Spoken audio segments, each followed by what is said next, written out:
Before we get started, I have a quick favor. I've been self-funding the Finding Genius podcast for 5 years now. I've done over 3,000 episodes. And as you can see on YouTube, we're up over 1 million views on the channel, which is fantastic. The next thing I really want to push on is to get up to 10,000 subscribers. Because once we do, we'll be able to put a donate button and we'll be able to solicit donations to help keep the podcast running and to also get the Finding Genius Foundation moving along. We have a big project studying anxiety, depression, and PTSD and working on a product to help people overcome these problems because I've seen them explode recently after the last 2 years of the whole virus situation. So if you would, please subscribe to the podcast. That would help us tremendously. Give us a thumbs up and check in the description for Buy Me a Coffee. It's about $5. If you could buy me a coffee, I'd really appreciate it. It would help keep the channel going, and I love coffee. Thank you.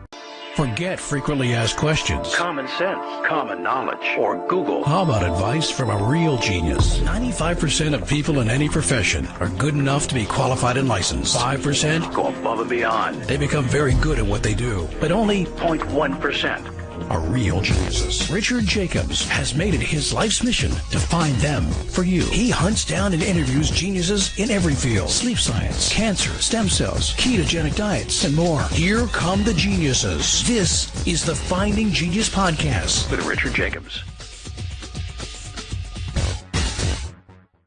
Hello, this is Richard Jacobs with the Finding Genius Podcast, now part of the Finding Genius Foundation. I have Dr. David Friedman. He's an award-winning #1 best-selling author of Food Sanity, Doctor of Naturopathy, a clinical nutritionist, a chiropractic neurologist, and part-time comedian to top it off. So we're going to talk about the immune-boosting effects of laughter. David, thank you for coming today. Oh, it's great to be here. Yeah. So tell me a bit about your practice and how did laughter come into the equation here? Well, as you mentioned, I wrote a book on food, and that was primarily from Hippocrates, the father of medicine. Said food is medicine. So I did my part. I wrote a book on healthy eating called Food Sanity, How to Eat in a World of Fads and Fiction. Then I read about a renowned surgeon from the 13th century named Dr. Mendelvey that coined the phrase, laughter is the best medicine. So I decided to write the ultimate LOL prescription, Funny Bones. And basically it's a compilation of 30 years of my practice and all the fun that I've interjected, because laughter really is medicine. And now I'm known as the only holistic doctor that leaves his patients in stitches. And as a chiropractic neurologist, I'm always accused of talking behind my patients' backs and getting on their nerves, literally. The puns. Yeah, I make a lot of pun jokes too.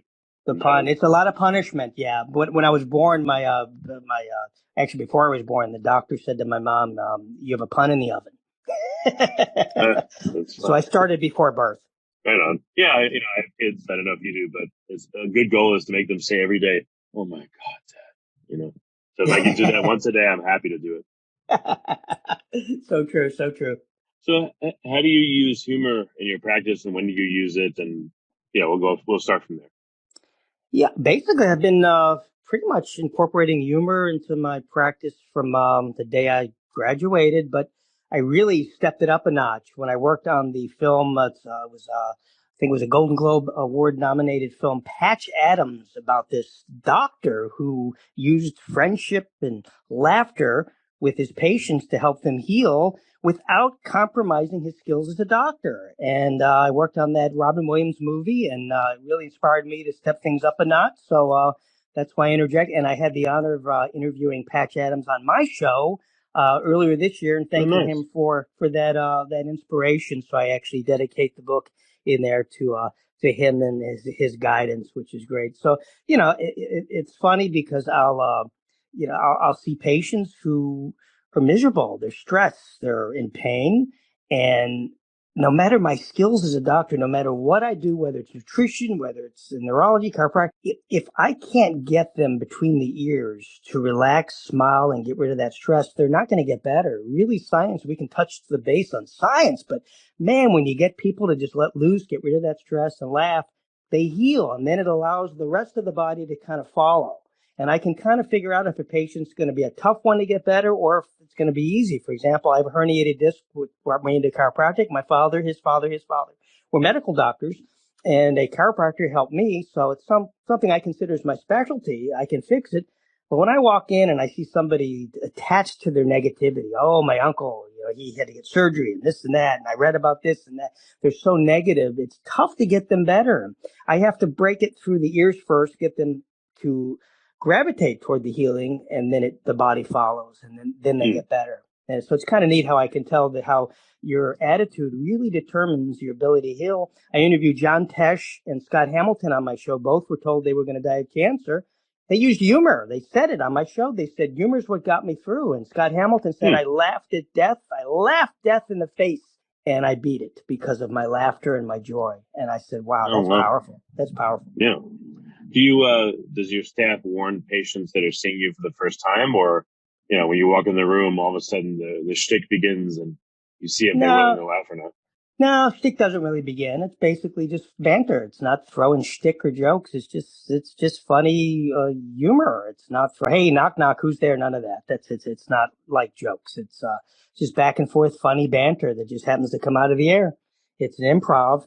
And I see people come in with their arms crossed and they're a little leery, a little nervous. A lot of times they're in pain and they're anxious and they're nervous. And we banter, we connect, and you know what? Their arms stop crossing. They're relaxed. And now, you know what? I've got a patient for life, because that patient and I became friends. They trust me, we bond, they get better, and they tell friends and family members. I've never advertised.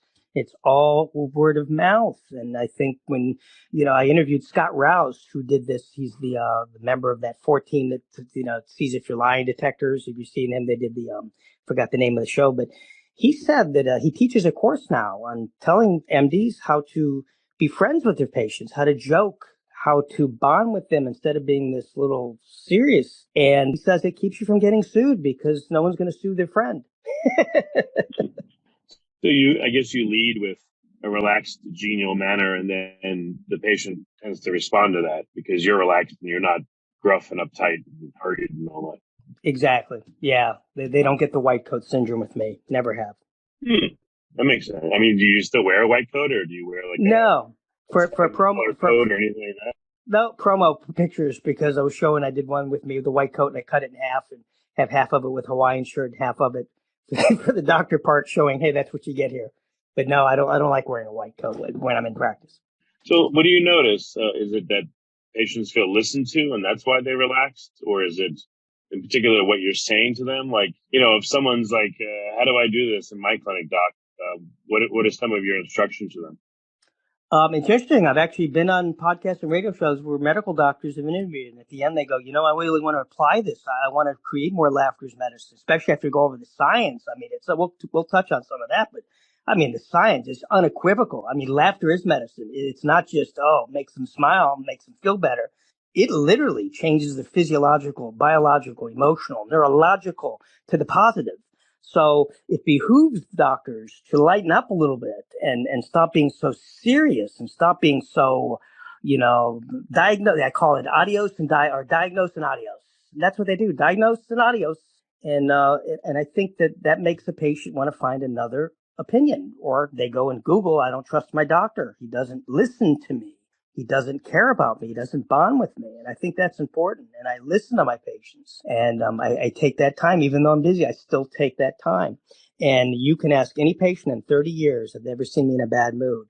And they'll tell you, no, I'm always smiling. Doesn't mean I'm always in a good mood, because I'll tell you this, I've had my tough days, my stress. I've had my losses of life in my family.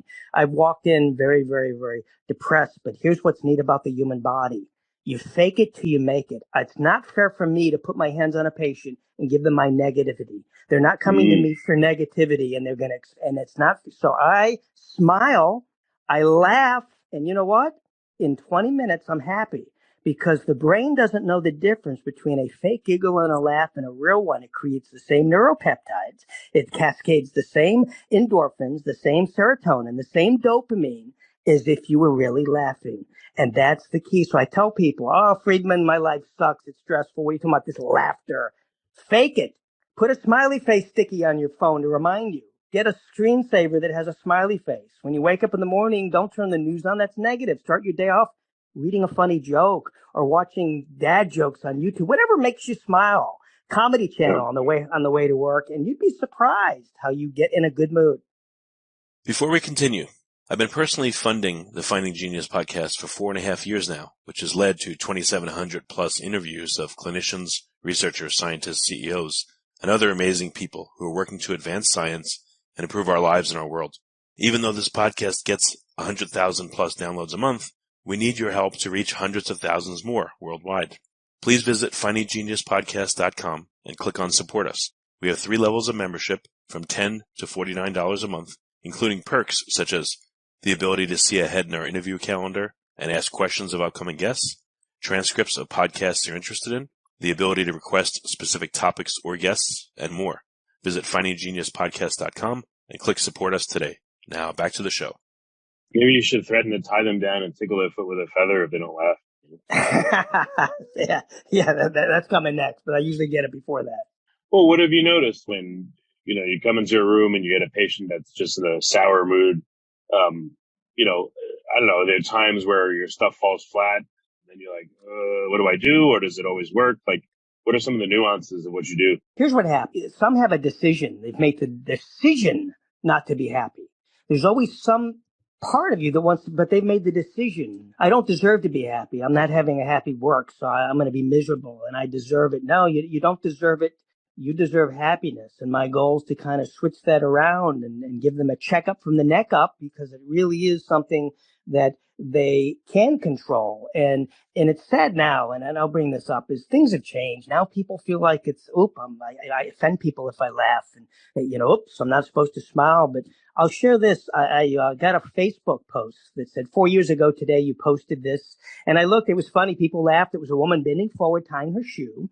And just you could see the top of her head. It was glasses and a beret. And it looked like a Muppet tying a shoe. And I said, hey, folks, does this look like a Muppet tying his shoe in the subway? Everybody loved it, laughed. And I said, I'll post it again. Buddy, you would not believe how accosted I was, Richard. The threats, how dare you. I'm going to appropriating Muppet culture or something? What were they calling? No, elder abuse, making fun of this old lady. How dare you? What if you were her grandson? What if you were her? I should turn you into the board. I'm unfriending you. Shame on you. But here's the kicker. I went back and I looked at the 4 year ago post. Richard, it was the same people that were accosting me that were laughing at it 4 years prior.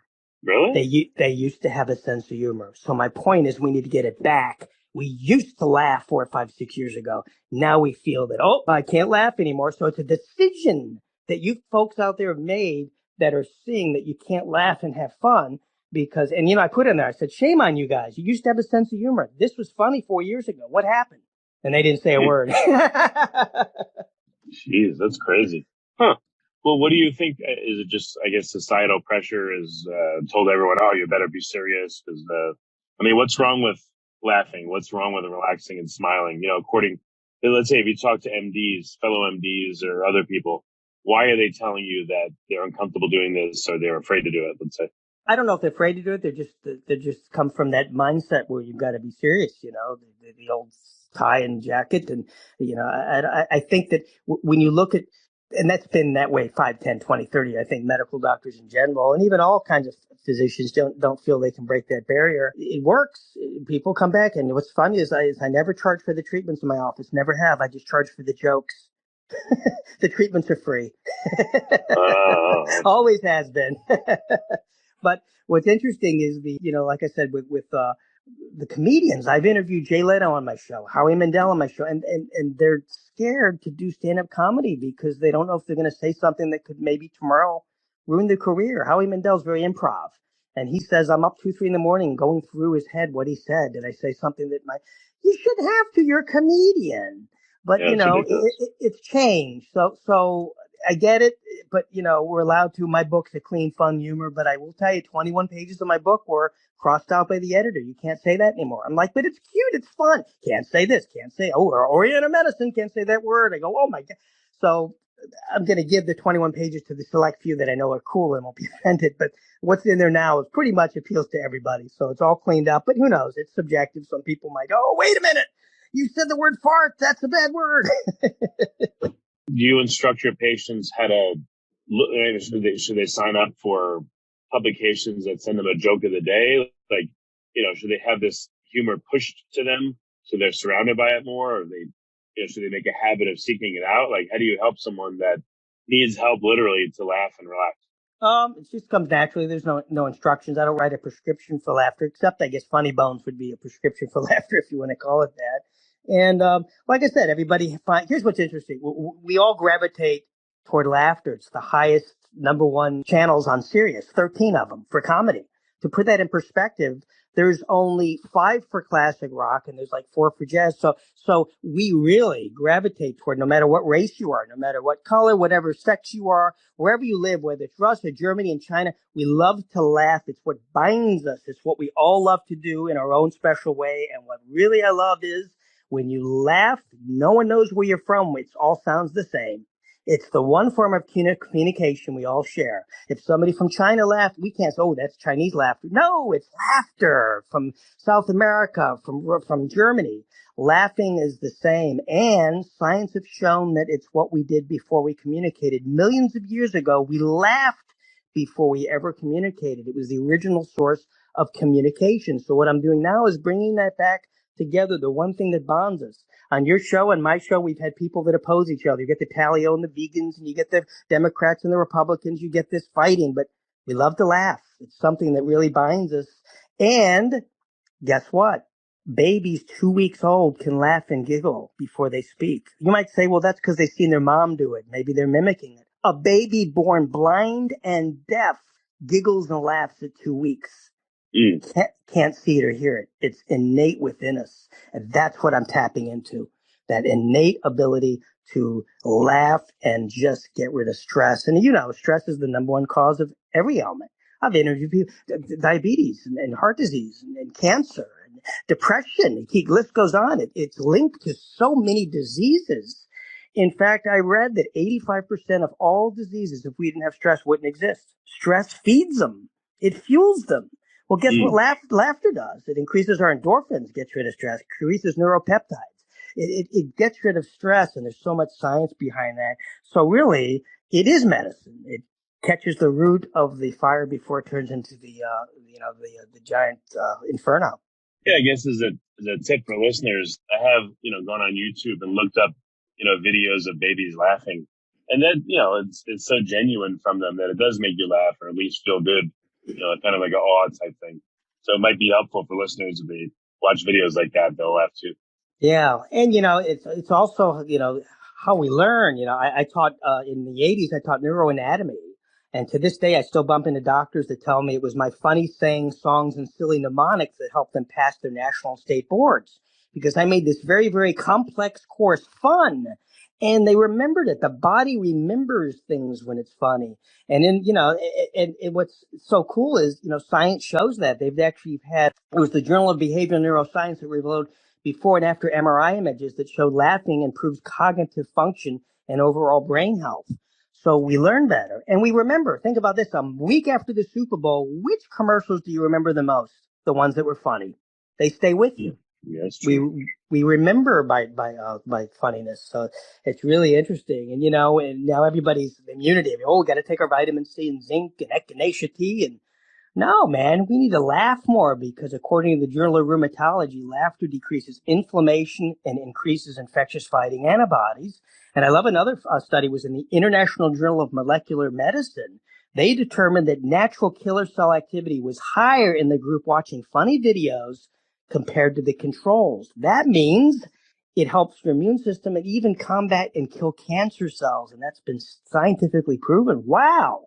So if you look at that and heart disease, we're so, what's your diet? You got to eat right. No, we need to have more knock-knock jokes. Because according to the International Journal of Cardiology, there is, and I quote, an inverse association between a sense of humor and coronary heart disease. So that means a good chuckle could lower your risk of having a heart attack or stroke. Laughing also improves arterial compliance and vascular endothelial function. So, wow. I mean, and I have so many of these doctors giving me quotes and blurbs from my book that's saying, yeah, it does help the gut. It does help the brain. It does help the body. But my favorite, you ready? Laughing burns calories. You lose weight by laughing. Vanderbilt University said you can burn 40 calories per laugh. So basically, instead of counting calories, counting steps you take, we should count jokes we hear because it does help you lose weight. And you can do a 20-second belly laugh is equivalent to doing 100 sit-ups. Oh, So yeah, really so interesting. hey, yeah, so go to the gym, or hey, you want to put it on the comedy channel. And actually it's better than sit-ups because you're getting the core muscles. With sit-ups, you're just getting the external. When you have a good belly laugh, you ever notice how you're just so sore in the gut? I mean, it's like it's painful because you've had to work out deep into the fat, the visceral fat, those deep intrinsic muscles surrounding that fat. So you do burn calories. Yeah, some of my favorite memories are when I was with friends and we laughed so much that we cried and couldn't stop. They were few and far between, but they were favorite memories. So I understand what you mean. Yeah, and you remember, didn't you feel good? Like, I mean, even like an hour after, it's almost like you were high. Like you, it just created those endorphins that you just weren't as stressed. And it Yeah. really, and science shows that it's like laughing is equivalent to a narcotic minus the side effect.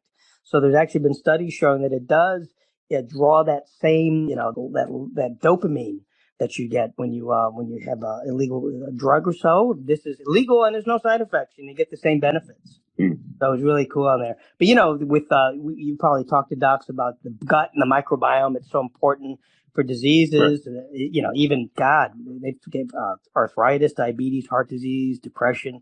But they found that a good belly laugh improves digestion. So it's due to the vagus nerve. It controls the rest and digest parasympathetic nervous system, and it stimulates the diaphragmatic breathing, which activates the part that helps you rest and digest. So they've done studies on ulcerative colitis, Crohn's disease, and showing how when you laugh, that vagus nerve stimulates the brain-gut axis. So it actually communicates between the central and enteric nervous system, linking emotional and cognitive centers of the brain with the intestinal function. So it's actually, you ever notice that when you're depressed, your brain, it's like the gut. It's hard to think. Yeah. Yeah, your gut, when your gut's bad, even your memory, trust your gut, your memory. I had a bad case of colitis and I couldn't remember the name of my front desk person who's been with me for 17 years. I said, go talk to the brunette at the top. So I had to heal my gut, but the gut has a lot to do with memory and has a lot to do with our immune system. 85% of the gut controls immunity. So laughter, you have a good gut belly laugh, which they call it, helps the immune system as well with the gut. Okay. What do you do if you're I don't know, you're an oncologist, or if you're I don't know, a thyroid doctor, let's say, and you have to tell a patient that they have cancer? What do you do with really difficult moments like that? Like I said, you got difficult times. You're not gonna sit there like, ha, you got cancer. I mean, yeah. I mean, they're gonna have cancer. It's gonna be tough. They got to deal with it. You've got to step back. You got to let it digest. But you know what? People have showing that people that can laugh and have a sense of humor. Same with Scott Hamilton. He said he wouldn't be alive if it wasn't for his sense of humor and laughing and teasing and joking with the nurses and the doctors. And Patch Adams had story after story after story about people beat death by laughing. So there's just so much science. So yeah, you're not going to go in there laughing at somebody when they're, hey, I got something to tell you. Ha ha ha. No, it's not that far. But once they get through that first phase, yeah, hey, why don't you just, read some funny books or watch comedy channels. Science shows that it's healthier than watching sad movies or being sad about. And then, yeah, maybe they'll flip it on and it does make a difference. So it definitely helps with the, it's been shown to kill cancer cells. I'd give them the study, trend it off, say, hey, it's tough times, but read this study. Sure, chemo and all that, we're going to give you that. But look, there's a study showing that laughter kills cancer cells. Here's a scientific study. Wow. That's not hearsay. That's real say. Yeah, I just wonder because I figure in those circumstances it would be incredibly difficult to have humor if the person's in such despair.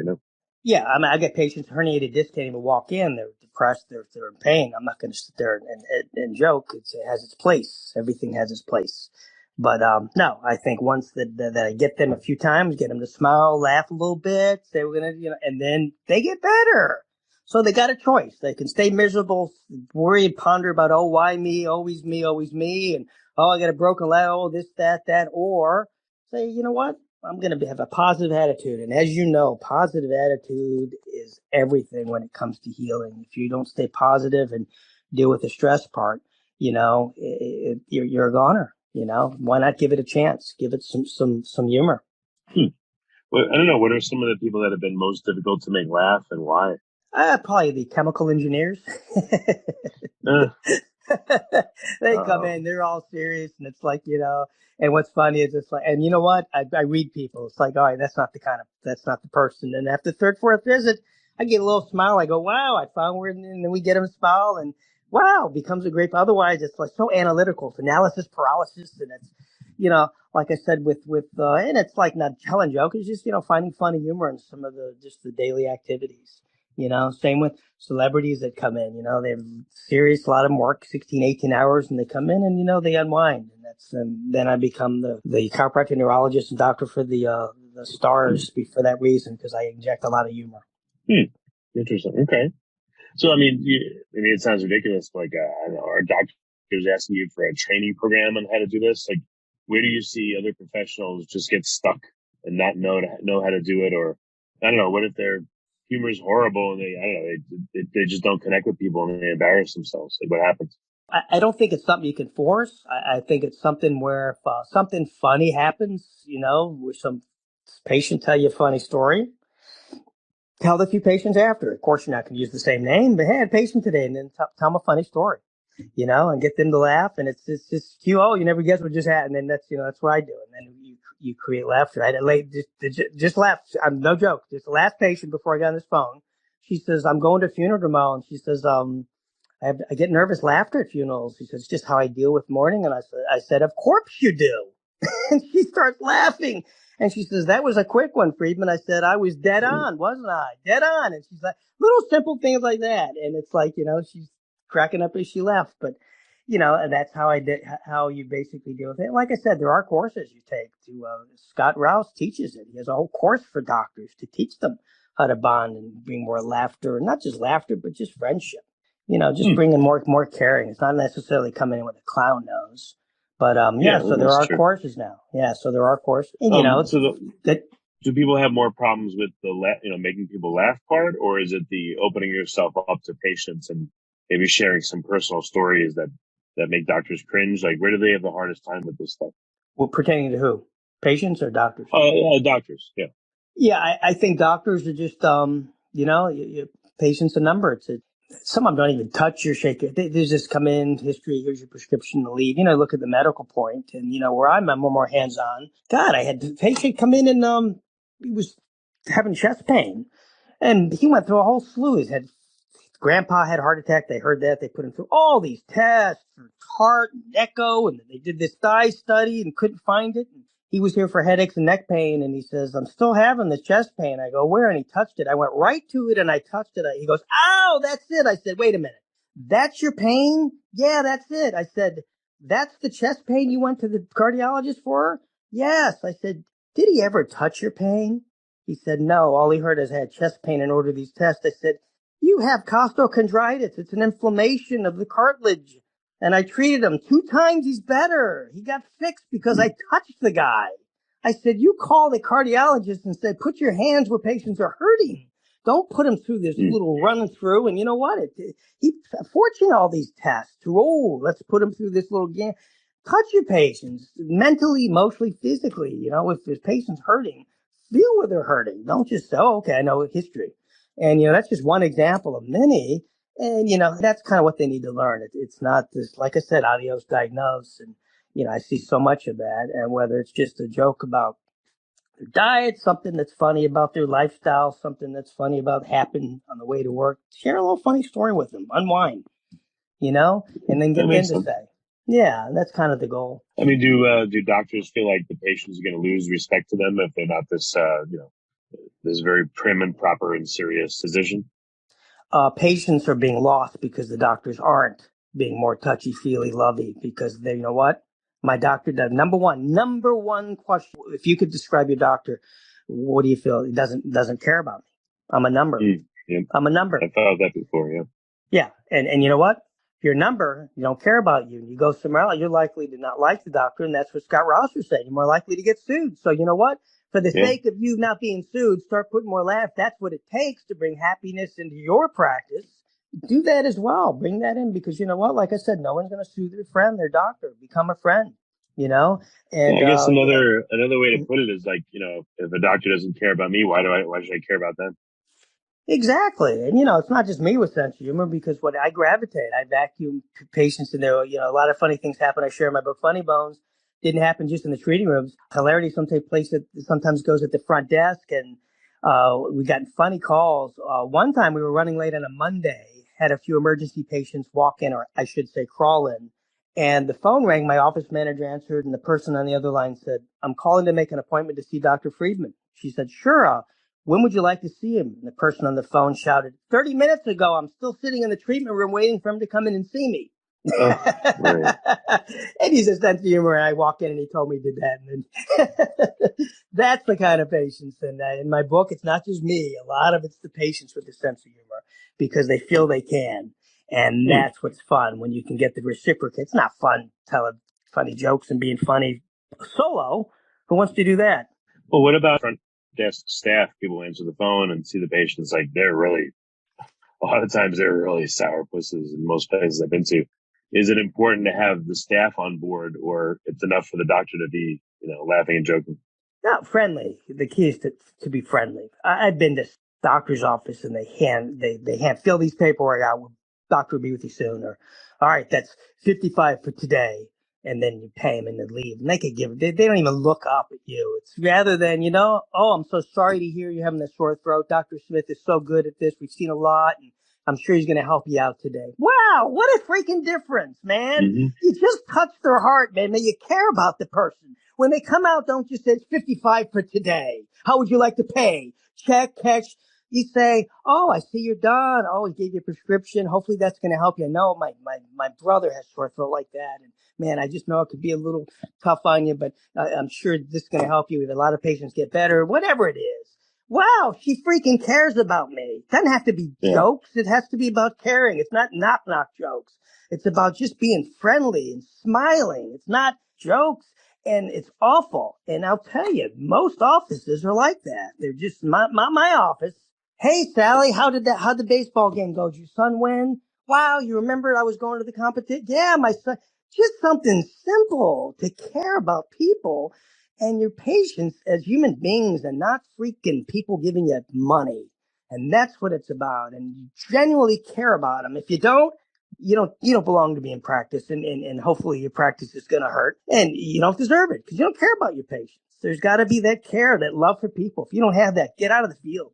You don't belong there. That's what I say. Yeah, no, it makes sense.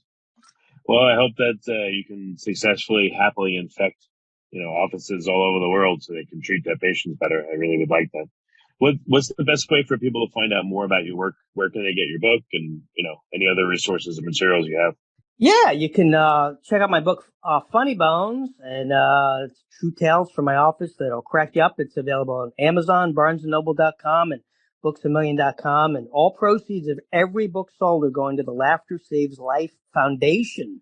So while you're getting some healthy giggles and laughs, you're helping people having a hard time smiling, and it's really great. The laughter, that you get is going to help other people as well. And you can get more information at funnybonesbook.com, and you can see my funny trailer. We had a whole film crew come in and talk about my day job of serious, and then I go to this funny side, juggling, and it kind of sums my practice up in 30 seconds. So it's really great. Funnybonesbook.com, and you can see a few of the videos there as well. And a lot of the famous doctors. Dr. Drew Pinsky talked about the emotional part, and we've got Dr. Pedre, the gut doctor, talking about how it helps guts, and Dr. Steven Sinatra talks about how it helps heart disease. My book, not laughter, my book. So it's really locked into a lot of famous leading doctors. Patch Adams gave it a thumbs up. So it's really just time for fun. It's not serious. My first book had thousands of studies.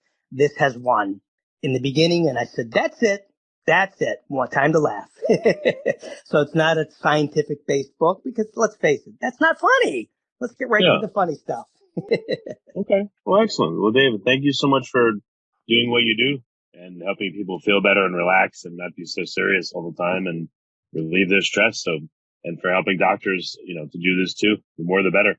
So thank you for being on this podcast. Thank you, buddy, for inviting me. Appreciate it. Thank you. You've been listening to the Finding Genius podcast with Richard Jacobs. If you like what you hear, be sure to review and subscribe to the Finding Genius podcast on iTunes or wherever you listen to podcasts. And want to be smarter than everybody else? Become a premium member at FindingGeniusPodcast.com.